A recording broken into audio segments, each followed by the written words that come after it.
Graham Westwood, a billionaire CEO, walked into a cozy little restaurant wearing faded jeans and a plain t-shirt. He didn't look anything like the man on magazine covers. In his arms were his twin daughters, Ella and Emma, wriggling with energy. A diaper bag hung from his shoulder. The hostess raised an eyebrow. "You brought your kids to a date?" "It's not really a date," he said calmly. She looked doubtful, but pointed to a table near the window. "You're lucky. Only one reservation tonight with kids. Table 5. Graham helped the girls into booster seats. Emma grabbed the salt shaker. Ella hugged her stuffed bunny and looked around, wide-eyed. His heart beat faster. He knew the woman from the app wasn't coming. Her last message had said it all. "Sorry, can't date a broke dad of 2. Good luck." He was about to pack up and leave when the door opened. A woman with a tote bag and a paperback book walked in. She glanced at her phone, looked around the room, and then smiled and walked straight to his table. "Hi, I'm Sadie," she said shyly.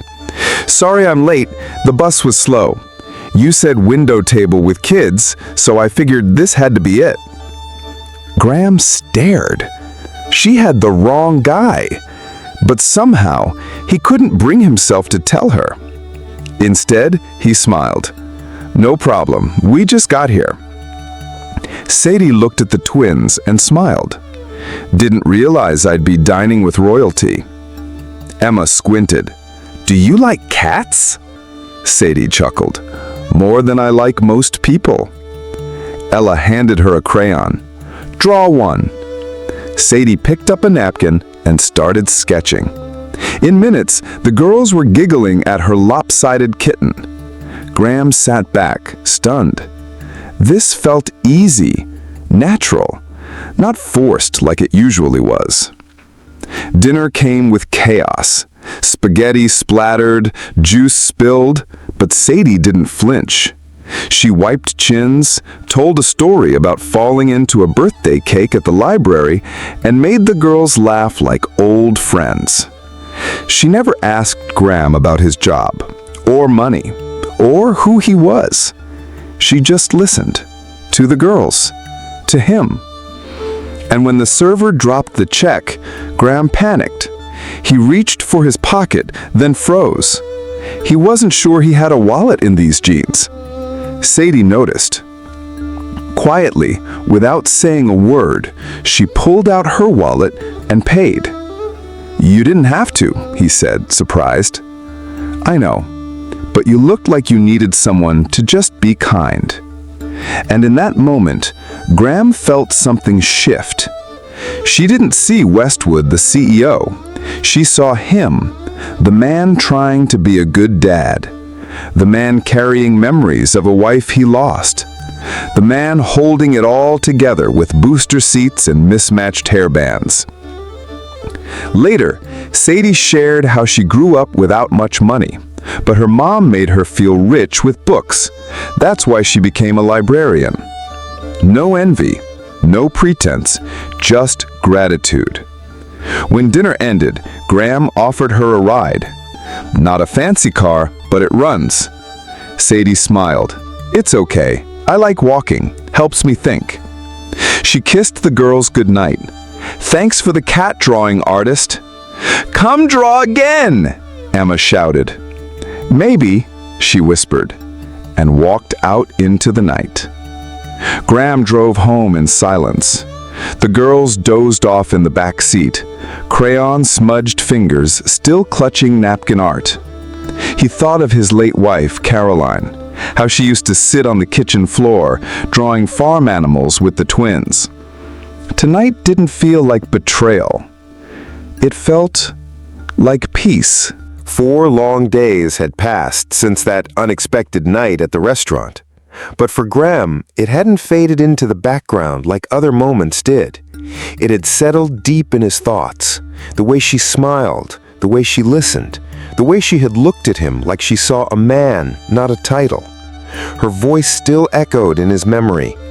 The library near Pine Street, The one with the red doors. It was a single clue, just a few words, but it was enough. That Saturday morning, Graham woke up early. The girls, Ella and Grace, climbed into the back seat, still wearing their pajamas. They didn't ask questions when he said they were going to the library. They just smiled and buckled up, like they trusted wherever Daddy was taking them. When they reached Pine Street, it wasn't hard to spot. 2 tall, crimson-painted wooden doors standing proudly at the entrance of an old brick building. They looked like something out of a storybook, worn with time, but warm and full of character. Graham stood still for a moment, staring, heart pounding. Then he opened the door. The scent of old books wrapped around him like a memory. Inside, sunlight poured through tall windows. Rows of shelves stretched across the room, quiet and welcoming. And then he saw her, Sadie. She sat on a low wooden bench, surrounded by a half-circle of children.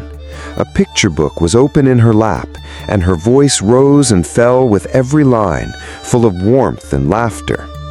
The children were captivated, but none more than Graham. He watched how her eyes sparkled when she read, how she leaned in to make the moment magical. She was a part of this place. She belonged here. Ella and Grace spotted her first. They squealed of joy and ran to her, their small shoes tapping across the wooden floor. Sadie looked up, surprised, her mouth forming a small O as she recognized them. Then her eyes found Graham. She froze for a moment. "You found me," she said, softly, as if not quite believing it. Graham stepped closer. "I remembered what you said," he replied, his voice quiet, sincere. "You weren't the man I was supposed to meet that night," she said, gently but steady. "No, I wasn't." "Then why didn't you leave?" Graham took a deep breath. His voice dropped, full of truth. "Because you saw me. Not the CEO, not the brand, just me." There it was. His mask had fallen, and in front of this woman, he wasn't hiding anymore. He told her everything, his real name, the life behind the image, and how that single evening had changed him more than anything else in years. How she, unknowingly, had shown him a version of himself he hadn't seen in a long time. "I'm not asking for anything," he said softly, honestly. "You just deserve the truth." Sadie looked down again at the drawing in her hands. Her eyes traced the lines, the simple innocence in it. A cat with a pink heart. She whispered, "What I saw that night was real. It felt real." Then she glanced up again. Her expression had softened, but something still held her back. "But I need to take time. It's complicated." Graham nodded. "Take all the time you need." He meant it. He wasn't here to push or convince. He was just here to be real, and that was enough. There was no dramatic beginning, no fireworks or sudden declarations. Instead, it began the way real things often do, quietly, softly, with small steps. Graham and Sadie didn't jump into anything. They let it unfold slowly, like the turning of a page. A few visits to the library turned into a walk to the park. A walk became a picnic. A picnic became a simple dinner at Graham's cottage, a modest, weathered home tucked beneath tall trees at the edge of town. It was the only place Graham felt like he could breathe, like he could be himself. No suits, no meetings, no pressure. Just wood floors, hand-me-down mugs, a porch that creaked, and the sound of little feet running through the living room. And now, Sadie was part of that world. She never forced anything. She didn't try too hard. She just showed up, with a quiet smile, gentle hands, and the kind of presence that made people feel safe. With the girls, she was exactly what they didn't know they needed. She didn't buy them toys or try to win them over. She knelt down to their level. She listened. She remembered tiny details, the way Grace liked her apples peeled, or how Ella liked her bedtime stories whispered like a secret. And so, they adored her. One evening, after a long afternoon of drawing chalk shapes on the porch and chasing butterflies in the backyard, Sadie helped Ella with her shoes. The laces were tangled, the light fading, and as she bent down, a small strand of Ella's hair slipped across her face. Sadie tucked it gently behind her ear. It was such a small gesture, but the way Ella looked at her, wide-eyed, full of trust and comfort, stopped Graham cold. He stood in the doorway, watching the two of them. His heart tightened. He said, "You walked into our lives, and it was like they'd been waiting for you." Sadie looked up, startled, her hand still resting gently on Ella's shoes. Her eyes shimmered, caught off guard by the weight of his words. "I don't know what I'm doing," she admitted softly. "I just care." Graham smiled. "That's exactly what they need." And he meant it. The dinners at the cottage continued. Sometimes spaghetti, sometimes pancakes at odd hours. Always messy, always full of laughter. They'd sit on the floor and color together, or pile onto the old couch to read. And always Sadie listened. She listened to the girls' endless chatter about school and cartoons. She listened to Graham when he talked about his brother, about the pressure of running a company he didn't even recognize anymore. She never judged, never interrupted. She just stayed, with her warm silences and steady heart. She never asked for more, never pressed for answers, never reached beyond what was offered. But she was there, again and again, choosing them. And somewhere in the stillness of those evenings, between the stories and the laughter and the gentle brushing of a child's hair behind her ear, a family began to form. Not all at once, but slowly, beautifully, and quietly real. It happened so fast. One moment their world was soft and unfolding like a gentle dream. The next, it was torn open by flashing cameras and loud headlines. The photo was small, blurry, likely taken from behind a bush or parked car, but the damage it carried was enormous. Sadie, outside the library, holding Ella and Grace's hands, laughing as they skipped down the steps.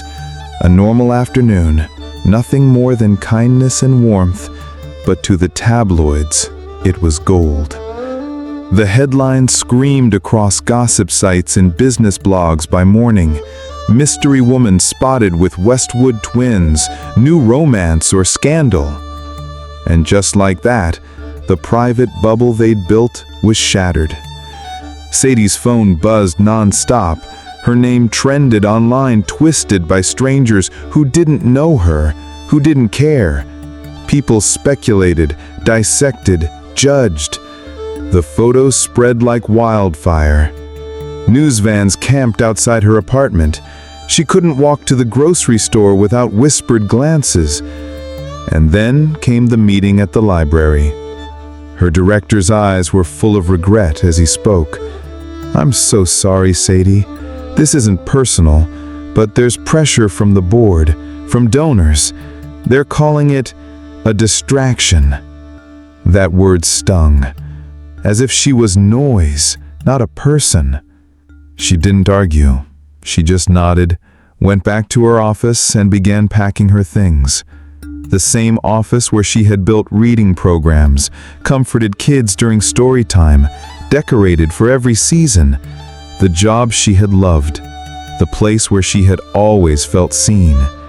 Now she was being erased.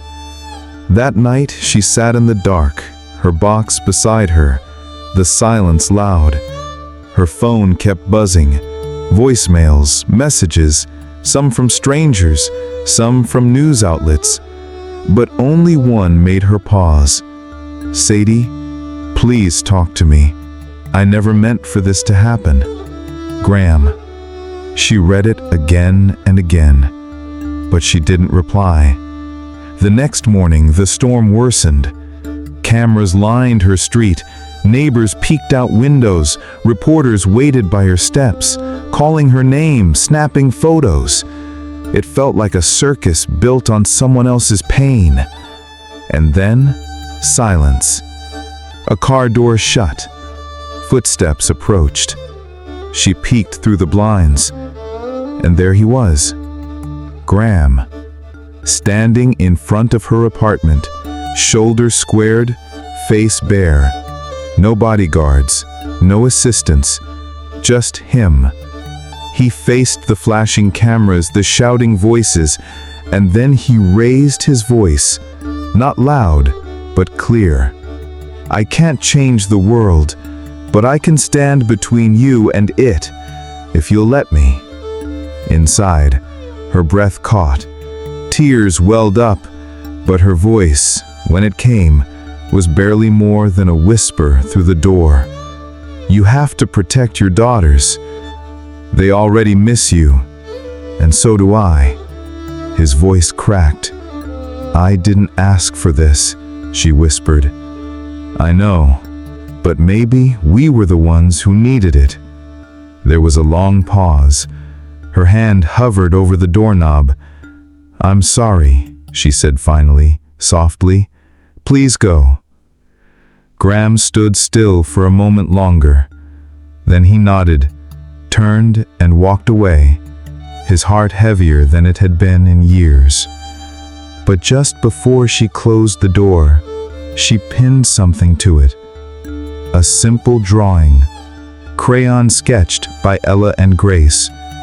3 stick figures, one tall, one with blonde hair, and 2 small ones holding hands, a pink heart in the sky.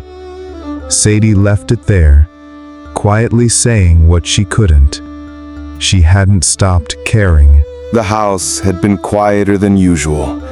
3 days had passed since Graham stood outside Sadie's apartment, offering his heart to the storm. And still, no word, no message, no sign. But that morning, something changed. He walked into the kitchen to find Ella and Grace sitting at the table, crayons scattered everywhere. Their faces were serious, focused. No bickering, no distractions, just tiny fingers moving carefully over white paper. When they finished, they held it up together. A new drawing. 3 stick figures just like before. One tall one labeled Daddy, one with long blonde hair labeled Sadie, and 2 small ones labeled Us. Above them, floating hearts. A sun in the corner, a rainbow overhead. But what took Graham's breath away were the words written at the top in crooked crayon letters. "We bring our hearts." It wasn't just art. It was an invitation, a declaration, a healing. Graham crouched down, took to drawing gently in his hands, and looked into his daughter's hopeful eyes. He didn't need to think. "We're going to see her," he said softly. They returned to Sadie's building together, not with bodyguards, not in a black SUV, just as a father and his daughters. Before knocking, Graham carefully taped the new drawing underneath the old one, the one Sadie had left. It was still there, faded now, fluttering slightly in the breeze. 2 drawings, one above the other. Then and now, past and present, pain and hope. They knocked. Inside, Sadie was sitting on the floor of her small apartment, surrounded by a mess of books. She'd been organizing them, not because she needed to, but because the silence had become unbearable. She needed something to do with her hands, even if her heart felt too full. And then, giggles, light, laughter, familiar, real. She froze. Another knock. She stood slowly, heart pounding, walked to the door and opened it. There they were, Ella and Grace standing with arms stretched wide, joy spilling from their faces. Without thinking, without hesitation, Sadie fell to her knees as tears poured down her cheeks. The girls ran into her arms, wrapping themselves around her like they had never been apart. "I missed you," she whispered into their hair, holding them like she'd never let go again. And just behind them, Graham stood, quiet, steady, waiting. I didn't come with promises, just with my heart and theirs. Sadie looked up at him, her hands still wrapped around the girls. Her eyes were wet, but searching, honest. "Why did you really come?" she asked. Graham stepped closer, voice soft but full of conviction. "Because I can live without money, without noise, without Westwood, but not without this, not without you." Sadie's lips trembled. She looked down at the girls, still clinging to her like home. Her voice cracked. "I thought I was protecting you." Graham met her gaze, his own eyes raw. "You weren't protecting us. You were just hurting yourself." For a long moment, no one moved. Then Sadie reached behind her, opened the door fully, and stepped aside.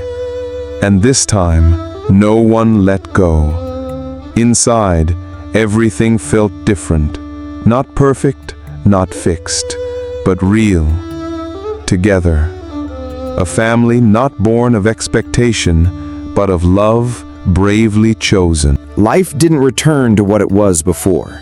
It became something better. There were no dramatic declarations, no rush to label what they were. Instead, everything unfolded like a gentle sunrise, soft, slow, certain. Sadie moved with care. She was present, but cautious. Healing didn't happen all at once. It happened in small, thoughtful moments. A hand held without needing words. A look shared across a messy kitchen.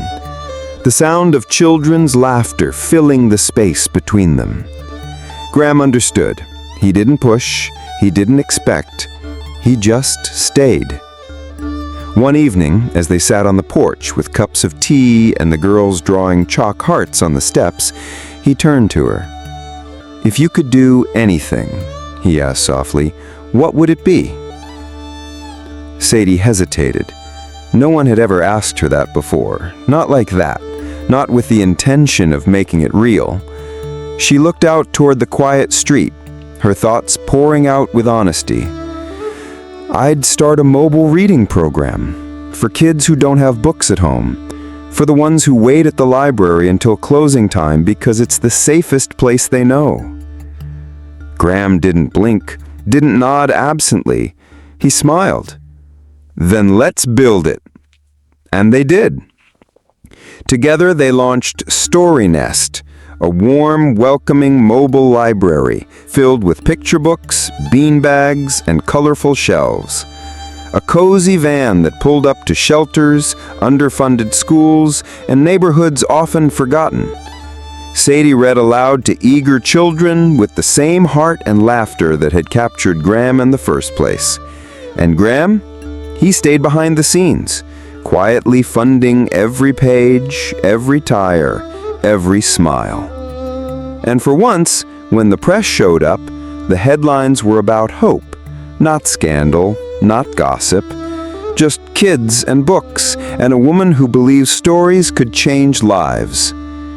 At home, their life was full of little joys.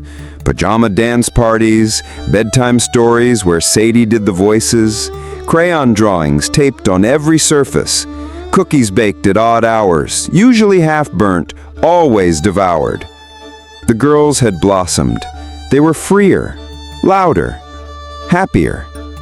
They had found home again, not just in walls and rooms, but in people. One night, after a long bath and a half-dozen bedtime stories, Grace looked up sleepily from her pillow. "Can I call you Mama Sadie?" The room stilled. Sadie blinked, stunned by the gentleness of the question. Her hand froze mid-tuck of the blanket. Her heart tightened, cracked open, and bloomed all at once. Her voice trembled. "If that's what you want, then yes, of course."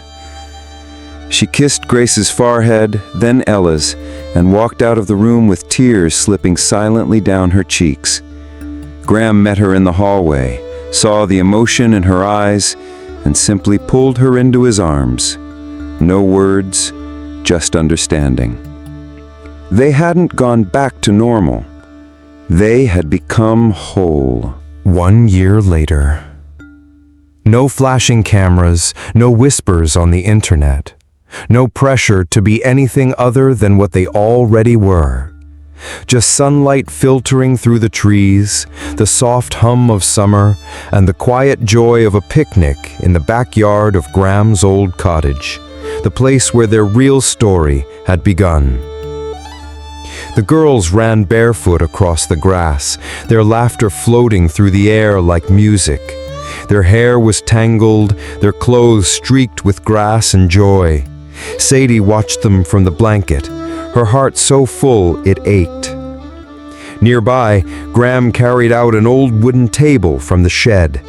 It was slightly lopsided, its legs creaked, and one corner still had crayon marks from years ago. Sadie squinted, then laughed. "You brought the wrong one." Graham looked at it, then back at her with a soft grin. Some mistakes are worth keeping. He set the table down in the middle of the yard where the late afternoon sun lit everything golden.